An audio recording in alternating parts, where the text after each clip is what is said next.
এই ভিডিওতে স্টাইল অ্যাট্রিবিউটের আরেকটি নতুন ডেক্লারেশন দেখাবো। এই ডেক্লারেশনটি হলো যে ব্যাকগ্রাউন্ড কালার চেঞ্জ কী করে করতে হয়। প্রথমে আমরা জানি যে ব্যাকগ্রাউন্ড কি না, যে কোনো ওয়েবসাইটের একটা ব্যাকগ্রাউন্ড কালার থাকে। যেমন এই যে গুগলটা ওপেন করেছি, এর ব্যাকগ্রাউন্ড কি কালো। উইকিপিডিয়া ওপেন করেছি, এর ব্যাকগ্রাউন্ডটা সাদা। তো আমরা এখানে স্টাইল অ্যাট্রিবিউটকে ব্যবহার করে এই ব্যাকগ্রাউন্ডের কালারটাকে চেঞ্জ করতে পারবো বা যে কোনো কালার তৈরি করতে পারি। তো এখানে কি সেটা কী করে করে এটা দেখে নেব। এর জন্য ভিএস কোড ওপেন করে নেব, ফাইলে যাব, নিউ ফাইল, একটা ফাইল বানিয়ে নিচ্ছি।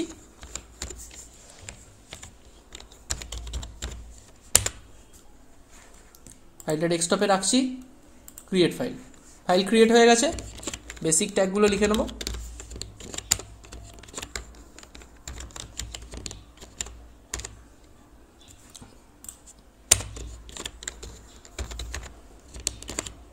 বডি। এইবার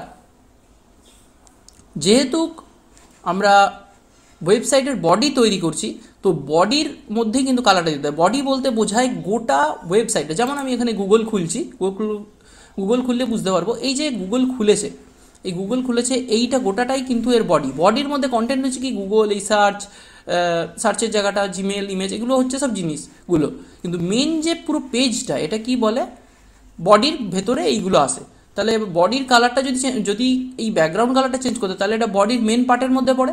তাহলে কি করব, এখানে বডির মধ্যে স্টাইল অ্যাট্রিবিউট জুড়ে দেবো। STYLE style is equal to double কোটেশনের মধ্যে কি লিখবো, ব্যাকগ্রাউন্ড কালার। এখানে দেখাচ্ছে COLOR কালার কোলন।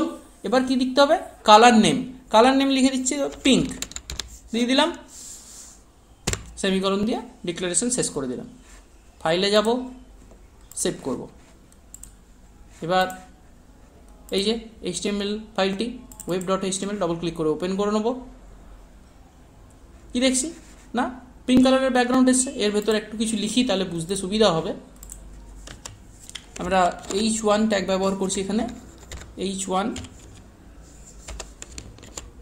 লিখছি কম্পিউটার জেনারেশন। সেভ করলাম, Ctrl+S দিয়ে গিয়ে সেভ করলাম। তাহলে কম্পিউটার জেনারেশন যেটা দেখতে পাচ্ছি, কি এই লেখার টেক্সটটা দেখতে পাচ্ছি, এর ব্যাকগ্রাউন্ড কালার কি পিঙ্ক। এরকম ব্যাকগ্রাউন্ড কালার আমরা চেঞ্জ করতে পারি, বিভিন্ন কালার দিতে পারি। যেমন এখানে দেখছি ইয়েলো, এই ইয়েলো গ্রিনটা দিচ্ছি, সেভ করে নেব, ইয়েলো গ্রিন। তাহলে বোঝা গেল এই সাদা অংশটাকে চেঞ্জ করার জন্য আমরা ব্যাকগ্রাউন্ড স্টাইল অ্যাট্রিবিউটকে ব্যবহার করে, বিভিন্ন স্টাইল অ্যাট্রিবিউটকে ব্যবহার করে ব্যাকগ্রাউন্ড কালার প্রপার্টি দিয়ে ভ্যালু সেট করতে পারি। রেড, গ্রিন, ব্লু, পিঙ্ক, যে কোনো কালার দিতে পারি। সেই কালারটা কিন্তু ওই ওয়েব পেজের সাদা অংশটাকে চেঞ্জ করে অন্য কালার করে দেবে।